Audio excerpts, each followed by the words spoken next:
اس پر پوری طرح قادر ہے، پوری طرح قدرت رکھتا ہے۔ فرمایا الذی خلق الموت، وہ جس نے موت کو خلق کیا، والحیات، اور جس نے زندگی کو بنایا، کس لیے؟ لیبلوکم ایکم احسن عملا، تاکہ تمہیں آزمائے کہ تم میں سے کس کا عمل بہتر۔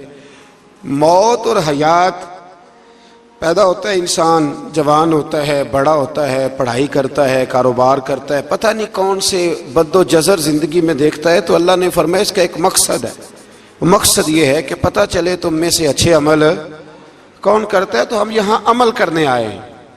قیامت کے دن جو بات ہوگی وہ اعمال کی ہوگی، مکان جائیداد کار کوٹھی کی بات نہیں ہوگی۔ تو اعمال، اچھا عمل، احسن عملہ کے تحت مفسرین نے لکھا ہے کہ کام نیکی کا جب بھی کرو ذرا زیادہ ہی اچھا کر کے کرو۔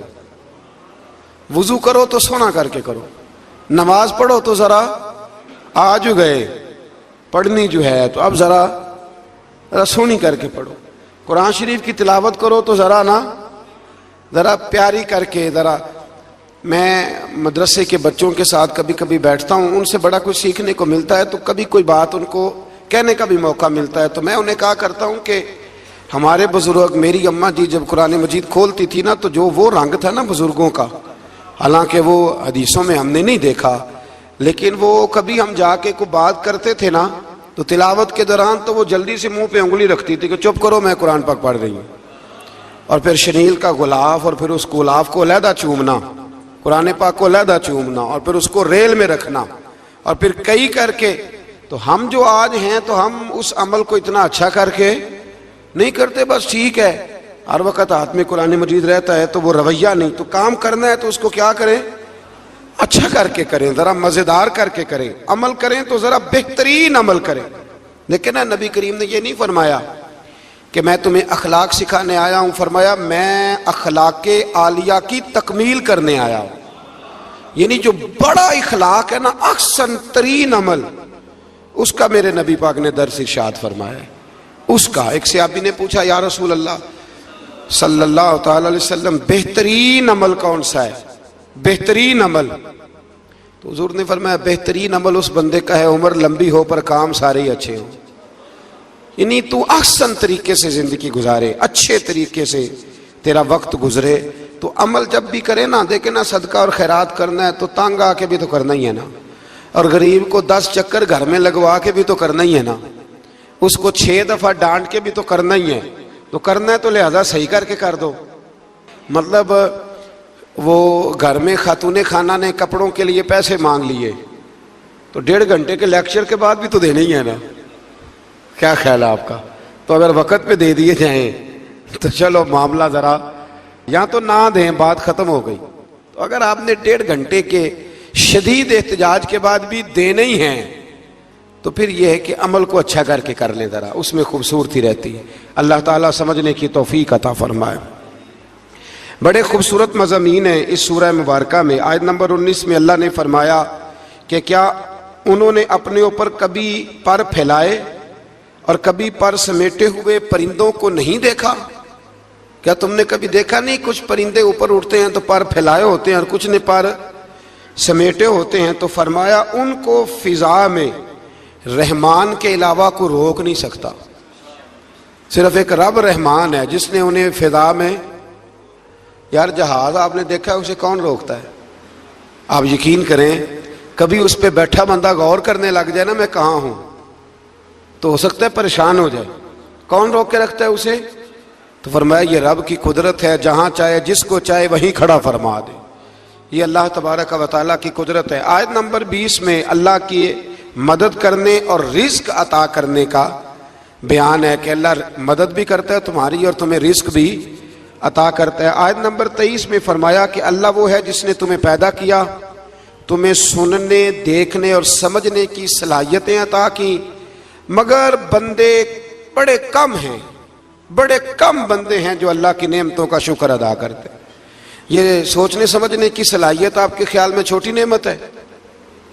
بہت بڑی نعمت ہے۔ آپ یقین کریں بعض لوگوں کے پاس سارا کچھ ہوتا ہے لیکن شعور کی دولت نہیں ہوتی۔ تو یہ بہت بڑی نعمت ہے، اس کا بھی اللہ کی بارگاہ میں شکر ادا کیا کریں۔ جب اللہ کو عقل شعور دے دے تو دوسروں کو بیوقوف سمجھنے کی بجائے نا اس نعمت پر اللہ کا شکر ادا۔ آگے سورہ قلم ہے، اس سورہ مبارکہ کے اندر اللہ تبارک و تعالی نے نا قسمیں ارشاد فرمائیں، اور قسم کھا کے کہا کہ محبوب آپ کوئی مجنون نہیں، آپ کو دیوانے نہیں، یقیناً آپ کے لیے ایسا اجر ہے جو کبھی ختم نہیں ہوگا۔ اور پھر فرمایا وَإِنَّكَ لَعَلَىٰ خُلُقٍ عَظِيمٍ، محبوب جتنے عظیم الشان اخلاق تھے نا ان سب کا ہم نے آپ کو مالک بنا دیا ہے۔ یہ اعلیٰ لفظ اصطلاح ہے، قبضے کے معنی میں آتا ہے عربی میں۔ فرمایا ہم نے آپ کو اخلاق عالیہ کا مالک بنا، جتنے اچھے اخلاق ہیں ان سب کا اللہ نے نبی پاک کو مالک۔ اور سب مفسرین نے بڑا کچھ لکھا، پر بریلی کے امام نے ایک جملہ لکھا تو بڑا ہی شاندار لکھا۔ اعلیٰ حضرت فرمانے لگے کہ اخلاق یہ نہیں کہ جو کام اچھا تھا وہ نبی کریم نے کیا ہے، بلکہ فرماتے ہیں جس کو حضور نے کر دیا وہ اچھا ہو گیا، جس کو حضور نے کر دیا وہ اچھا۔ فرماتے ہیں رسول کریم کا مسکرانا بھی اچھا ہی ہے، اور کبھی دین کی مخالفوں پر ناراض ہونا بھی اچھا ہی ہے۔ نبی پاک علیہ السلام کا بدر میں تلوار اٹھانا بھی اچھا ہے، اور رسول کریم صلی اللہ تعالی علیہ وسلم کا فتح مکہ کے دن معاف کر دینا بھی، یہ سارا کچھ ہی اچھا ہے۔ بس جس کو حضور جب کرتے گئے وہ اچھا ہوتا گیا۔ اور حضرت عائشہ صدیقہ رضی اللہ تعالیٰ عنہ سے جب کسی نے پوچھا تھا کہ بتائیے نبی کریم علیہ السلام کے اخلاق عالیہ کیسے تھے، تو حضرت عائشہ صدیقہ کہنے لگی تم نے قرآن نہیں پڑھا؟ سارے اخلاق جو قرآن میں ہیں وہ سارا میرے رسول پاک کا اخلاق ہی ہے، وہ سارا میرے نبی کریم علیہ السلام کا اخلاق ہی ہے، وہ سارا اخلاق ہے رسول پاک سید عالم صلی اللہ تعالی علیہ وسلم۔ تو پھر اس سے آگے جا کے نا آیت نمبر 8 سے اللہ تبارک و تعالی نے رسول کریم صلی اللہ علیہ وسلم کو فرمایا کہ کفار چاہتے ہیں کہ دین کے معاملے میں آپ ان سے بے جا رعایت برتیں، آپ ان پر آسانی کریں، کھلی چھٹی دے دیں، اور جواب میں وہ بھی رعایت کریں گے۔ فرمایا ایسا نہیں ہو سکتا، حق پر کوئی سمجھوتا نہیں ہو سکتا۔ اس کے بعد ایک دشمن رسول صلی اللہ علیہ وسلم، مفسرین نے اس کا نام ولید بن مغیرہ لکھا ہے، اس نے نبی پاک علیہ السلام کی گستاخی کی تھی، تو اللہ نے اس کے 9 کبھی باتیں قرآن میں بیان کی، بڑی باتیں ارشاد فرمایا جھوٹی قسمیں کھاتا ہے، نکتہ چینیاں کرتا ہے، سخت منع کرنے والا ہے بلائی سے اور حد سے بڑھنے والا ہے، اور آخر میں فرمایا اتلم بعد ذالک زنیم، فرمایا یہ نہ ہے ہی بد اصل، اس کی اصل میں ہی مسئلہ ہے۔ یہ کتنی سخت بات ہے، جب نبی کریم کے بے ادب کی بات ہوتی ہے تو پھر باتیں سخت ہی ہوتی ہیں۔ یہ قرآن مجید نے سخت باتیں فرمایا کہ یہ اس کی اصل میں ہی مسئلہ ہے محبوب۔ اس نے ایک بات کی تو اللہ کریم نے 9 اس کی کبھی اوصاف بیان فرمائے، اس لیے اعلیٰ حضرت نے کہا تھا دشمن احمد پہ شدت کیجئے، دشمن احمد پہ شدت کیجئے، ملحدوں سے کیا مروت کیجئے، شرک ٹھہرے جس میں تعظیم حبیب، اس برے مذہب پہ لعنت کیجئے، اس برے مذہب پہ لعنت کیجئے، اور جو نہ بھولا ہم غریبوں کو رضا، ذکر اس کا اپنی عادت کیجئے۔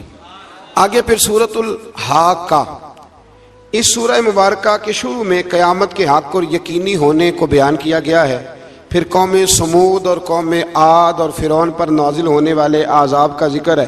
یہ سارے مضامین پہلے بیان ہو چکے ہیں نا جی، ماشاءاللہ تفصیل سے ہم سن چکے ہیں، قوم عاد، قوم سمود، ان سب کے بارے میں اس سورہ مبارکہ میں اللہ نے بیان فرمایا۔ اسی سورہ کی آیت نمبر 19 سے بتایا کہ قیامت میں جس کے نامہ اعمال اس کے دائیں ہاتھ میں دیا جائے گا، یہ اس کے سرخ رو ہونے کی علامت ہوگی۔ جس کے سیدھے ہاتھ میں نامہ اعمال دیا جائے گا مطلب ہوگا کہ کامیاب ہو گیا، اور وہ افتخار کے ساتھ لوگوں سے کہے گا، بڑے فخر کے ساتھ کہے گا کہ آؤ میرا نامہ اعمال پڑھو۔ اس کے برعکس جس کا نامہ اعمال اس کے بائیں ہاتھ میں دیا جائے گا، یہ اس کی رسوائی کی علامت ہوگی۔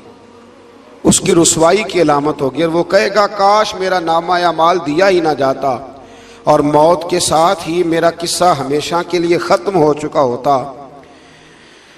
جس کا بھی نامہ اعمال سیدھے ہاتھ میں، ہمارے بزرگ فرماتے ہیں کہ سیدھے ہاتھ سے لینا دینا حضور کی سنت ہے، کوشش کریں لیں بھی سیدھے ہاتھ سے، دیں بھی، کھائیں بھی سیدھے ہاتھ سے۔ فرماتے ہیں عادت ہی سیدھے ہاتھ کی بنا لو، جب قیامت میں فرشتے نامہ اعمال دینے لگے تو عادت ہی سیدھے ہاتھ کی ہو، عادت ہی سیدھے ہاتھ کی ہو، عادت، اور سیدھے ہاتھ سے لیں، سیدھے ہاتھ سے ہی دیں۔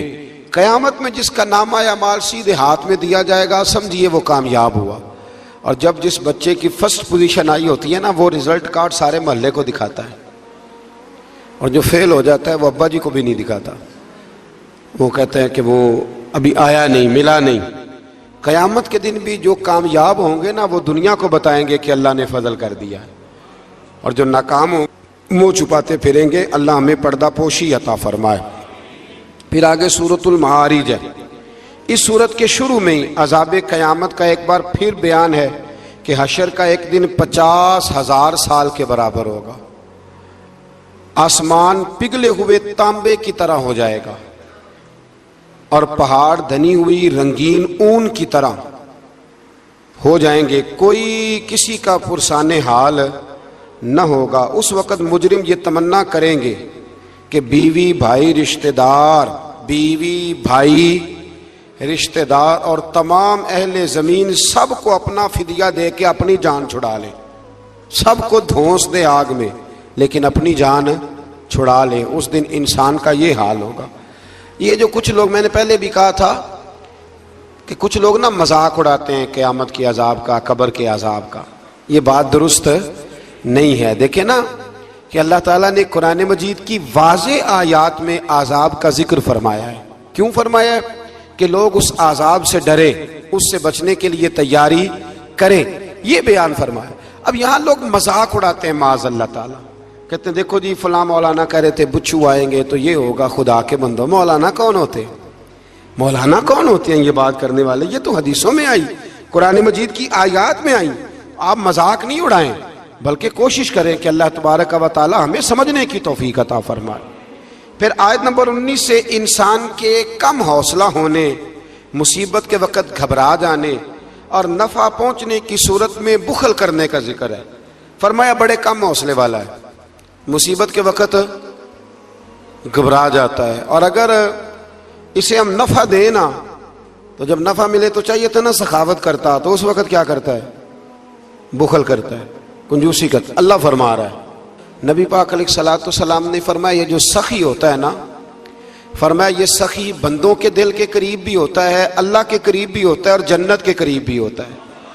اور فرمایا یہ جو بخیل ہوتا ہے نا، بخیل، یہ بندوں سے بھی دور ہی ہوتا ہے، بندوں سے بھی دور ہے، جنت سے بھی دور ہے، اور اللہ تبارک و تعالیٰ کے قرب سے بھی دور ہے۔ اور حضور فرماتے ہیں جب صبح سورج طلوع ہوتا ہے تو فرشتہ دعا کرتا ہے اللہ سخی کو زیادہ عطا فرما، اور کہتا ہے یا اللہ جو کنجوسی کرے نا اس سے روک لے، اسے نہ دے، اس لیے کہ جب وہ نہیں دے رہا۔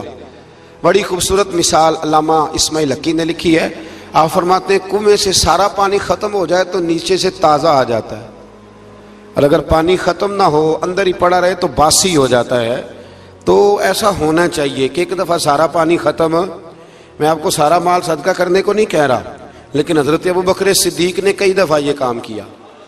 ہجرت کی رات بھی سارے پیسے ہی لے گئے، تبوک کے دن بھی سارے پیسے خرچ کر دیے، حضور نے اعلان کیا تو سارے پیسے ہی۔ مولانا حسن رضا صاحب فرمایا کرتے تھے اعلیٰ حضرت کے بھائی، بیاں ہو کس زبان سے مرتبہ صدیق اکبر کا کہ محبوب خدا محبوب ہے صدیق اکبر کا، اور لٹایا راہ حق نے گھر کئی بار اس محبت سے کہ لٹ لٹ کر حسن گھر بن گیا صدیق اکبر کا، لٹ لٹ کر حسن گھر بن گیا صدیق اکبر کا۔ تو کنجوسی سے بچنے کی کوشش کریں۔ ہاں اسلام فضول خرچی سے منع کرتا ہے، فضول خرچی نہیں کریں، لیکن جہاں خرچ کرنا ہو وہاں سے کنجوسی بھی نہ کریں۔ پھر اس سے آگے سورہ نوح کا ذکر ہے۔ اس سورہ کے شروع میں ہی نوح علیہ السلام کا اپنی قوم کی طرف مبعوث ہونے پر قوم کو اللہ کی عبادت کی دعوت دینے اور گناہ چھوڑنے کا ذکر ہے۔ پھر حضرت نوح علیہ السلام نے جو اپنی قوم کے بارے میں اللہ سے فریاد کی کہ اللہ یہ نہیں مانتے، پھر عذاب آیا، تو اس ساری بات کا اللہ نے سورہ نوح کے اندر ذکر فرمایا۔ پھر آگے سورۃ الجن ہے، سورہ جن۔ میں نے آپ کو پچھلے کچھ اسباق میں بھی بتایا تھا کہ جن نبی کریم علیہ السلام کے غلام تھے، حضور کا کلمہ پڑھتے تھے۔ جنات مسلمان ہوتے ہیں، بلا وجہ کسی کو تنگ نہیں کرتے۔ ہمارے ہاں جتنا شور ہے نا جنات کے آنے کا، اتنے آتے نہیں، اتنا کالا جادو ہوتا نہیں جتنا کہ ہم لوگوں نے سمجھ لیا ہے۔ قرآن مجید کی آخری 2 سورتیں پڑھیں، اللہ اپنی رحمت فرمانے والا ہے، اللہ کرم نوازی کرنے والا ہے۔ اس صورت میں اس امر کا بیان ہوا ہے کہ جنات جو تھے وہ عالم بالا میں خبروں کی سن گن کے لیے، خبریں تلاش کرنے کے لیے جایا کرتے تھے، مگر اب وہ وقت آ گیا ہے کہ عالم بالا میں ان کا داخلہ بند کر دیا گیا ہے۔ ایک وقت تھا کہ جنات خبریں سننے گننے کے لیے چلے جاتے تھے، اب ان کا داخلہ اب وہاں کی خبریں بتا سکتے، یعنی کوئی بابا جی اگر کہہ دینا کہ مجھے جن نے بتایا ہے کہ تیری اتنی روزی ہے، اتنی باندھ ہے، تب تو مر جائے گا، تو یہ بات اس لیے درست نہیں کہ اب جنوں کا وہاں جانا ویسے ہی بند ہو گیا۔ تو اب بابا جی تو آپ کو پتہ ہے نا، یہ بھی کہہ دیتے ہیں اللہ ماشاءاللہ کہ وہ چیزیں پیسے مانگتی ہیں، یعنی بڑی بڑی عجیب فلسفے کے ساتھ نا وہ چیزیں پیسے مانگتی ہیں۔ تو میں نے کہا مطلب چیزوں کا پیسے مانگنا تو سمجھ میں نہیں آتا، یا پھر کوئی ایسی بات بتا دی جاتی ہے کہ جس سے وہ پیسے دینے والا ماحول بن جاتا ہے۔ تو فرمایا اب ان کا وہاں جانا بند ہے، اور جو بھی جاتا ہے محافظ ان کا راستہ روک لیتے ہیں، اور آگ کے گولے ان پر برسائے جاتے ہیں اگر آسمانوں پر جانے کی جن کوشش کریں۔ جنات نے مشورہ کیا کہ پورے روئے زمین کا جائزہ لے کے دیکھیں آخر یہ سارا منظر کیوں تبدیل ہو گیا، تو ضرور کوئی بڑی تبدیلی آئی ہے۔ حضرت ابن عباس رضی اللہ تعالیٰ عنہ نے بیان کیا کہ ان کی ایک جماعت مکے کی طرف گئی، اور وہاں نبی پاک علیہ السلام عکاظ کے بازار میں اپنے اصحاب کو صبح کی نماز پڑھا رہے تھے۔ انہوں نے یہ قرآن سنا، اور پھر جن جا کے دوسروں کو کہنے لگے کہ ایسا قرآن سن کے آئے ہیں کہ جیسا کبھی نہیں سنا۔ تو آؤ پھر محبوب کریم کی بارگاہ میں چلتے ہیں، خود بھی مسلمان ہوئے اور اپنی قوم کو بھی اسلام کی دعوت دی۔ اس کی آیت نمبر 26 میں اللہ تبارک و تعالیٰ نے فرمایا، یہ سورہ جن جو ہے نا، اس کی آیت نمبر 26، اللہ کریم نے ارشاد فرمایا عالم الغیب فلا یظہر علی غیبہ احدا، فرمایا غیب کا جاننے والا اپنے غیب پر کسی کو مطلع نہیں کرتا، غیب کا جاننے والا آگاہ نہیں کرتا اپنے غیب پر کسی کو بھی۔ آگے فرمایا الا من ارتضی من رسول، لیکن اپنے رسولوں میں سے جس کو پسند کرتا ہے اس کام کے لیے چن لیتا ہے۔ کسی عام بندے کو غیب پر مطلع، یہ آیت نمبر 26 میں نے کتنی دفعہ یاد کرائی آپ کو؟ تو بھئی عقائد جو ہوتے ہیں وہ جب سے ہم قرآن مجید پڑھ رہے ہیں جگہ جگہ عقائد آئے ہیں اہل سنت کے، جگہ جگہ آئے، تو آپ سمجھے نا کہ یہ عقیدہ جو ہوتا ہے یہ شعر سے ثابت نہیں ہوتا، یہ قرآن حدیث سے ثابت ہوتا ہے۔ شعر تو ایک ذوق کا نام ہے۔ تو فرمایا عام آدمی کو اللہ غیب پر اطلاع نہیں دیتا، پر اپنے رسولوں میں سے جس کو چاہتا ہے اس کام کے لیے چن لیتا ہے۔ تو بتائیے نبی پاک سے بڑھ کے بھی اللہ کسی کو چاہتا ہے؟ حضور نے فرمایا خبردار ہو جاؤ، اس نے مجھے اپنا محبوب بنایا ہے، الا وانا حبیب اللہ، خبردار میں اللہ کا حبیب بن کے آیا ہوں۔ تو علم غیب اللہ نے اپنے رسول کو دیا، اور اس کی برکت سے نبی کریم علیہ السلام نے دین کا بہت سارا کام کیا۔ حبیب کریم علیہ السلام نے بہت ساری باتیں، اور بہت سارے ایسے لوگ ہیں جو صرف حضور کا غیب دیکھ کے ایمان لائے، یعنی ایمان ہی غیب دیکھ کے لائے۔ خود حضرت عباس نبی کریم کے چچا، وہ جب بدر کے لیے آنے لگے نا، وہ آنا اس وقت بھی نہیں چاہ رہے تھے، پر قبیلے اور برادری نے مجبور کر کے انہیں ساتھ تیار کیا۔ وہ آئے نا تو جو گھر میں سونا پڑا تھا نا وہ ایک جگہ پہ چھوڑ آئے، اپنی بیوی کو کہنے لگے کہ میں آ گیا تو نکال لوں گا، اور اگر میں قتل کر دیا گیا تو تو نا نکال کے بچوں پہ خرچ کر دینا۔ تو نبی پاک علیہ الصلوۃ والسلام کے پاس جب یہ قیدی ہو کے آئے تو حضور نے فرمایا چچا فدیہ دو، اتنے پیسے دو چلے جاؤ۔ تو کہنے لگے میرے پاس تو شے ہی کوئی نہیں۔ وہ جو 15 دن عمرے والے وہاں رہتے ہیں نا، وہ 2.5 من کی شاپنگ کر لیتے ہیں، اور جب کسٹم والا کہتا ہے پیسے دو تو تازہ عمرہ کیا ہوتا ہے، کہتے شے ہی کوئی نہیں، یہ ظلم ہے، تازہ عمرہ کیا ابھی آئے ہیں، ہاں جی۔ تو مطلب اتنی وہ خستہ حالی ہو جاتی ہے. یہ میں پریکٹیکل بتا رہا ہوں اللہ کے فضل سے. ایک سے میں نے کہا تو مجھ سے لے لے, کہتا چپ کرو تسی کو بچ بول دے ہو. میں نے کہا مجھ سے لے لو دے دینا, کہتے تو چھڈو. بھائی چھوڑیں, آپ کیوں غلط بات کرتے ہیں. تو بہت سارے بندے ہوتے ہیں جو کہتے ہیں شے ہی کوئی نہیں, بالکل کوئی شے نہیں. ہاں کوئی پلاٹ سستا بک رہا ہو تو پیسے نکل آتے ہیں, پھر کہتے میں پھڑے نہیں کسی کو لو. بھائی کو کھا جائے گا, چلے ٹھیک ہے آپ چھپائیں اپنی دولت کو, لیکن ان لفظوں کے ساتھ ناشکری کرنا کہ شے ہی کوئی نہیں, یہ معاملہ درست ہے.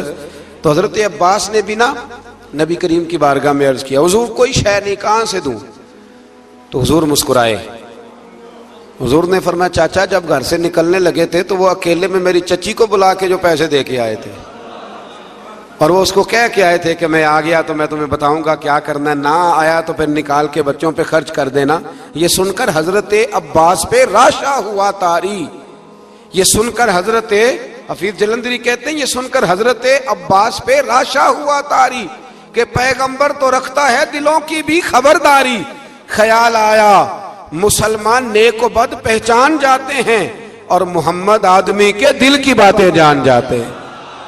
محمد آدمی کے دل کی باتیں جان جاتے ہیں, اور کوئی غیب تم سے نہا ہو بھلا جب خدا ہی نہ چھپا رہا.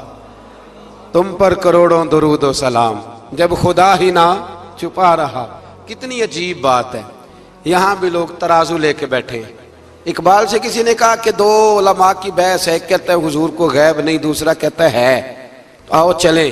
تو اقبال کہنے لگے مجھے شرم نہ آئے گی میں وہاں چلا جاؤں جہاں لوگ میرے نبی کا علم تولنے کے لیے ترازو لے کے بیٹھے ہیں, حضور کا علم تول رہے ہو. اقبال کہنے لگے میرے نبی کے تو غلاموں کا علم نہیں تولا جا سکتا, تم حضور کے علم کی بات کرتے ہو. یہ تھوڑا سوچ سمجھ کے بات کرنی چاہیے. اور نص قطعی ہے قرآن پاک کی.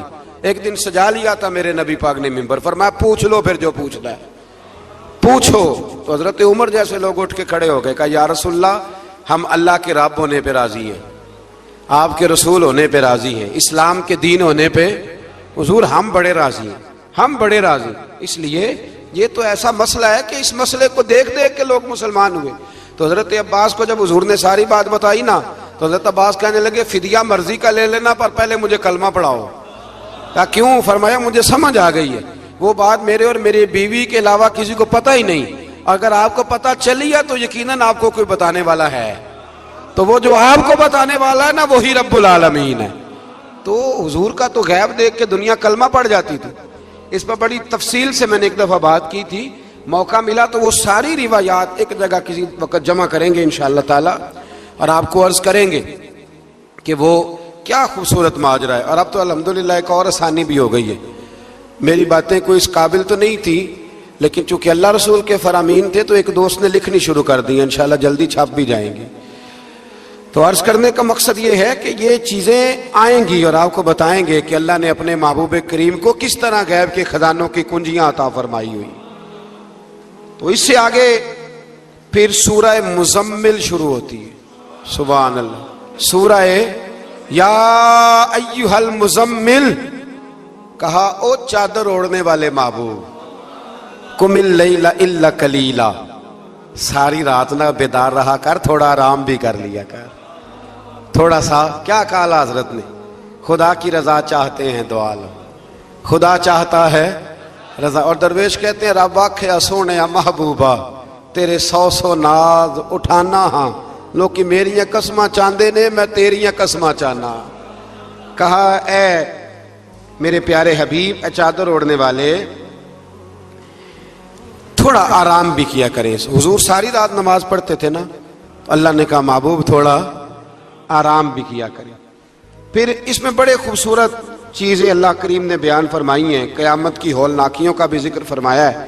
پھر آخر میں فرمایا کہ تم اپنی بھلائی کے لیے جو کچھ بھی آگے بھیجو گے اس کو اللہ تعالیٰ کے پاس اس سے بہتر اور زیادہ ثواب والا پاؤ گے.